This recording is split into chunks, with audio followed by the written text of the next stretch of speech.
It's time.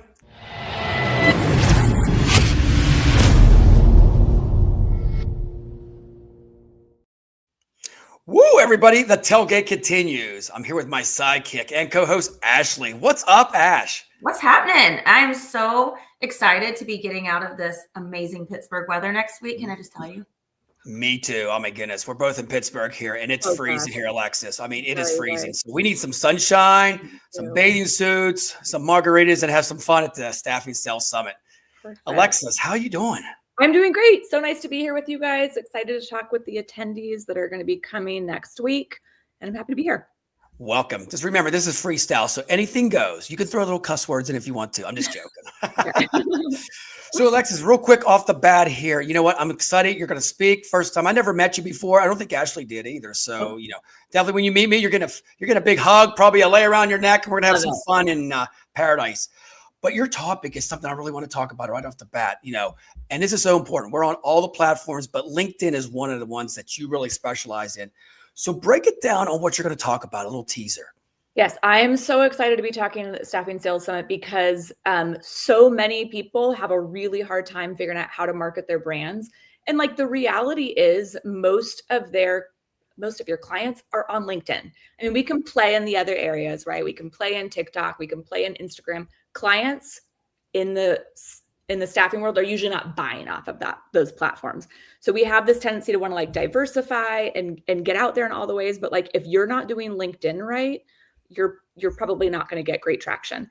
And I think that a lot of people know that they need to be marketing on LinkedIn. They think that marketing on LinkedIn is sometimes things like reposting jobs, reposting different articles, throwing a great quote out there, or talking to other recruiters, but that's not your clients anyways, right? No. So they spin their wheels trying to think of the right types of things to create and then don't get traction. And then when things get busy, they forget about content and don't do it. And then they're in the famine cycle of well, now I need more clients. So they go the effort, and it's just like a hamster wheel ultimately. And we have a proven system that works for our clients, generates millions of dollars for our clients. And so I'm going to be sharing that system for people to do it for themselves that are not ready to invest in a marketing agency. Our proven system is what people are going to get. I love that. Real quick, Ash, and you could jump in is, LinkedIn is, you got to have valuetainment. I say this all the time, Alexis, being freaking boring on platforms. Nobody wants to look at that shit anymore. I mean, you got to bring the entertainment, but you also got to hook them in. Mm-hmm. I mean, look at what Netflix does. If they do a 15-second teaser, we should do the same thing. And I love your content, by the way. I'm going to tell you straight up. And trust me, I'll keep it real. Ashley knows that. If I tell you the content's freaking good, it's good.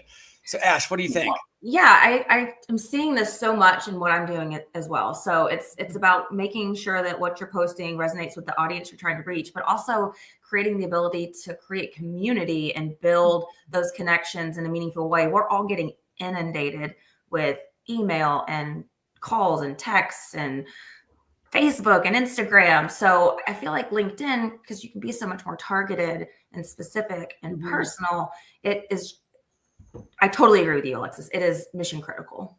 Yeah. And, I think that a lot of recruiters feel like they have to be, email marketing is and, maybe we're going to throw text in, but everybody's doing that. It's so, and I'm not saying that shouldn't be a part of your strategy. That's not what I mean.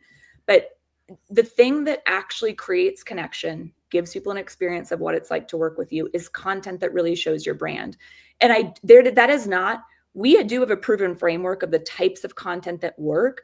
But I think that what's also really important is remember that people still need to be themselves. If you try to take on a persona or be something that you're not, that will fall flat. You're going to end up feeling like an imposter the whole time. There's people that do motivational speaking. This is just on my mind this morning. I hear a lot, there's certain people in the industry, they're like, oh, I love what they're doing.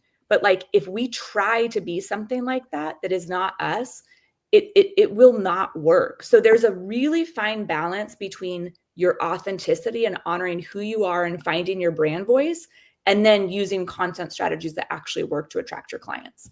Totally. I think years ago, people thought that you had to be as an individual, also super on brand or, representative and kind of without personality. Mm-hmm. And it's not the case anymore, right? People want to see who you really are. They want to connect. They want to have the same conversations with you on LinkedIn and online as they would in person. 100%. Guys, it's all about the beer chat, coffee chat. I say this all the time. If anybody knows the realness, I've been real from the day one. You know that, right? Ash will tell you that. Flip-flops, jeans, medium shirt, and a shark necklace. How real can you get that? But all joking aside, Alexis, you are totally right. So many people want to be somebody else. Just be yourself. I always say, be you, be different. You can create your own wave. And I love what you're teaching here because so many people on LinkedIn, they're worried about the followers, the likes. You know, at the end of the day, it's about communicating with somebody. If you have 100 likes, but you have 2 people communicating with you, that's the key. You want that engagement. You want that fan base. I always say, I hate followers. I like fans. What's your take on all this? I mean, this is something that comes up a lot with our clients. We have a weekly coaching call with our clients. And, you know, impressions, metrics, they're important. And I have a marketing agency, but I'm going to tell you, I ultimately think they're not important because what I think matters, I mean, the fans, conversations, yes. What I feel like matters is, are you creating connections, but are you ultimately getting more business? Like, otherwise, what's the point of content? Exactly. I mean, I'm sorry, like we're not here just for like the ego strokes. But what I think that what we do really well and like what our system does really well is number one, it warms your audience like nothing else. I mean, isn't that the goal, to give people an experience of what it's like to work with you? So when you hop on a sales call, this just came up yesterday. All of our clients have said that their sales calls are so much shorter because people have an experience of what they're like. And that's huge. Not only are you saving time, but like you're actually creating connection when you're creating great content. Whether or not that person becomes a client, you're creating connection, you're creating a name for yourselves. And then the other thing is like, are you getting more sales calls? Like, what is the point of like, I got 100,000 impressions on this if you're not building your business in the same time? So like, that's where people like, I never check my daily metrics, and I have a marketing agency, like ever. I check metrics over time. I check to see trends, what's performing, but there's so much more than that. And people care. I mean, it's funny that we go back to like our 5th grade self and need to have like, be liked and loved and like, oh my goodness. It's so gamification of social media. It is. I mean, I got to tell you this. I think staffing, the marketing's, it's got to be, I'm going to tell you straight, Alexis, you do a good job. Most of it's horrible. It's like, you know, if you go outside, my brother's in, you should study Netflix, Chick-fil-A. That's real marketing, peeps. I tell people all the time, they bring people in their door. If you study Chick-fil-A's model and you put that in staffing, which I've done, it works. And I love, Alexis, how you said that. So many people on LinkedIn are so emotional and have opinionated. Can you talk about that a little bit? Because me and Ashley off record, everybody's complaining on there now. What is your take on all this? People saying LinkedIn's not the same. How do you change some of your clients and say, hey, just ride the wave and get it done? Yeah. I mean, we're always going to complain about the social platforms because we don't own them or run them. And like, but if you know that they work for achieving success, like you kind of just have to play the game. And so things change repeatedly, obviously. I mean, but like you kind of have to like grab a tissue, wipe your tear and move forward. Like it's not, there's a strategy you have to play, but again, it should be authentically you. Like it's not again about like doing what LinkedIn says because this is what works, but there's certain strategies that you can use that work. Because it's ultimately about visibility to increase sales. Like, again, it's not about visibility to stroke my ego. Like that's not, at least. Okay, can you say that again? Ego? Seriously? Because I think so many people on LinkedIn is all about ego. It's like how, you know, they stand there with themselves like this and a pose. Tell me, Alexis, does that really work? And then you're bragging about what you've done. A lot of people are like, they just want you to help them out. Right. I mean, I'm not going to say, I mean, again, maybe those are the people that are on there because they are interested in the ego strokes, but it's just not who we want to work with usually in general. Like I want to work with somebody that I'm generating revenue for and people that are invested and willing to like build a brand that is themselves and likes the support of what we offer. But yeah, the ego, I mean, I would love to have a marketing agency that only fed ego because I could do that all day long with impressions. But I mean, the content would be crap and it wouldn't generate revenue. But so because it's not about you. It's not about the poster. It's about your audience. It's about them. Yeah. THEM. Yeah. I got to ask you, Alexis, real quick. Video. I mean, everybody says blogs or, you know, fading away video. What's your take on LinkedIn in 25? What's evolving? Well, you have to be using video if you want to be successful. Sorry. Like, I mean, we've been preaching this for the last couple of years. Yeah, I mean, because it's one of the only authentic modes of giving people what you are actually like. I mean, it is as of now the only way. Yes, there's some like AI tools that you can use to mimic yourself, but like it's still you. So number one, you absolutely should be using video to give people an experience of what it's like to work with you. Another thing that is so important is the way you're setting up your content. You need to be using different types of strategies for the formatting on them. You need to make sure that this is something that we'll be talking about in my workshop. What types of things convert best? Another thing that's like super easy and great is attaching a personal photo to a professional post. So let's say I write about the best marketing tips and I put a picture of me and my dog. And like, I don't mean a professional photo, like a headshot type of thing. Like a random personal photo will definitely boost your engagement. Ooh, so those are two things that are working really, really well on LinkedIn as we move into 2025. How about holding up a beer, Alexis? Is that okay? I'm sure. I did it last year in SIA. I'm holding up a land shark. Yeah. Yes. Yeah.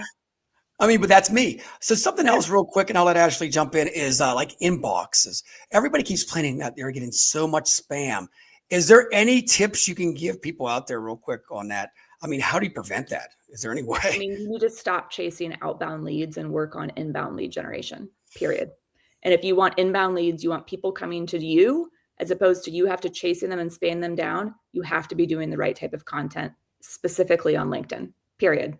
So it's all about inbound lead generation. I mean, not about outbound, because everyone's using outbound strategies right now. And what's the point? I mean, I'm not, again, I think that should be a part of a strategy. All of my clients will know that there's outbound things that we're going to be doing, but you have to be working on your inbound strategy. You have to be discoverable, right? First, and then you have to be presenting a brand and a personality that is going to answer the questions that your target audience has and 100%. offer them a solution, or at least the prospect of a solution, right? Yeah, absolutely. Show them that you are the one that they want to work with. And again, I think that's why video works so well, is because you actually get to kind of pre-qualify, you get to kind of create that connection beforehand. And people's attention span is really changing. So like the long written posts, I mean, even posts on their own, I'm not saying there's a place, like mixed strategy is very, very important. But like, I think that's why video, especially quick video, can create a lot of effect. And I will say in general, this is where kind of impressions comes in.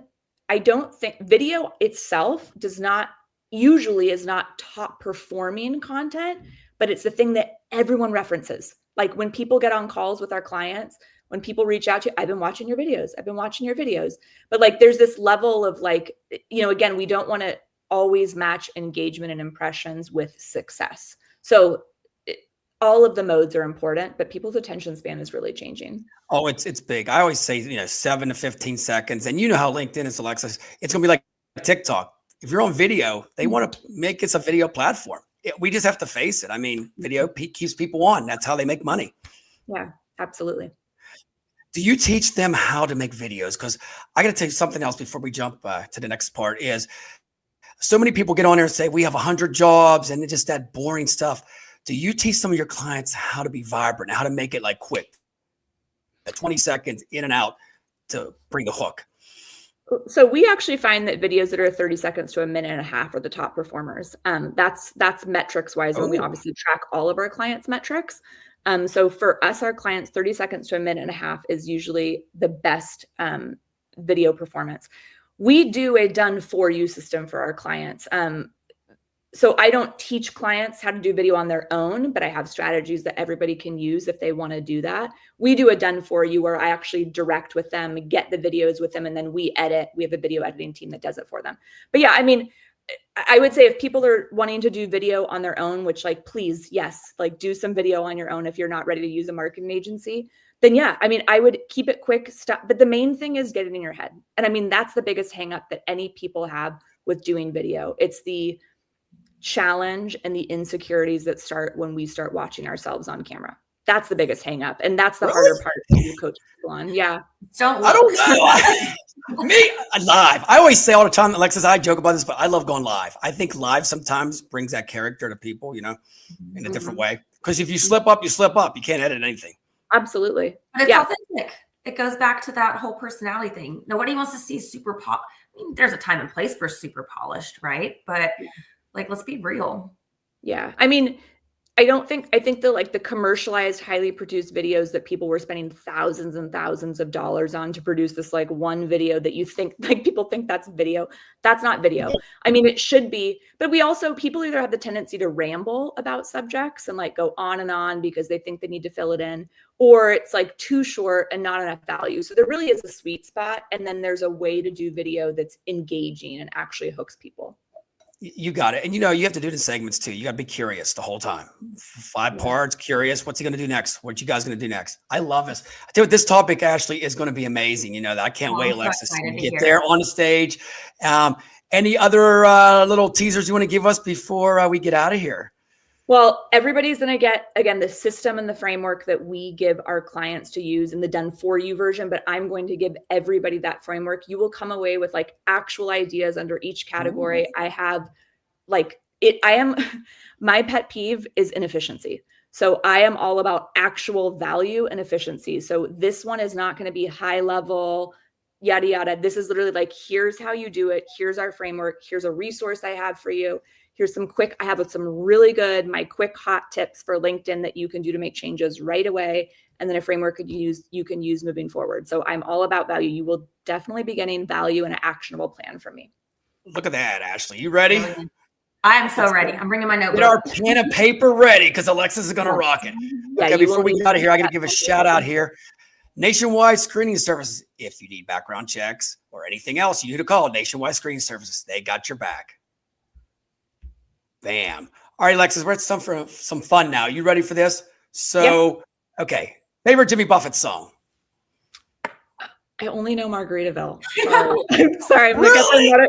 No, Are you kidding me? I know I know. We're in California. I think that's like more of like a little bit more of either like it's like a Florida thing, right? Isn't he like big? Hold on now. What part of California are you from? I'm from the Bay Area, and a surf town called Santa Cruz. My brother lives in San Diego, and my other brother lives in LA. And they still like we're Jimmy on the Buffett. different side of the California, but yes. Yeah, exactly. Yep. Yeah. So, okay, Margaritaville, we'll go with that. It's a fun song. You should have forewarned me about that question. I don't know Jimmy Buffett. No, that's why we're live. I love it. Yeah. Sorry, everyone. Okay. But you know what? No, you're the first one to get Margaritaville. Everybody loves It's 5 o'clock somewhere. That's like the key song right now, Nobody's picked. Ashley, what's your favorite one? I didn't even get a chance to ask you. Margaritaville? Do you not know Jimmy Buffett either, Ashley? I mean, I know that one. Okay, because I just said it. Thank you. I'm glad we were supporting each other on this. Yeah. Oh boy, where are we going again? I'm just playing messing with you guys. Yeah, I understand. Okay, one shout out here. Make sure you guys come down on Thursday. That's right. We're going to have the big party with Staffy Shark Hair. We'll be live on all platforms there, and it's 5 o'clock here. Well, hey, Alexis, thank you so much, dear, for coming on. I can't wait to see you next week, give you a fist pump and a hug, and I'm excited about the presentation. Yes. Any final words, Ash? I think I'm super excited to meet you, and I can't wait to see your presentation and the session next week. And yeah, it's going to be great. Awesome. That's a wrap for this tailgate. We'll see you soon. Take care, peeps.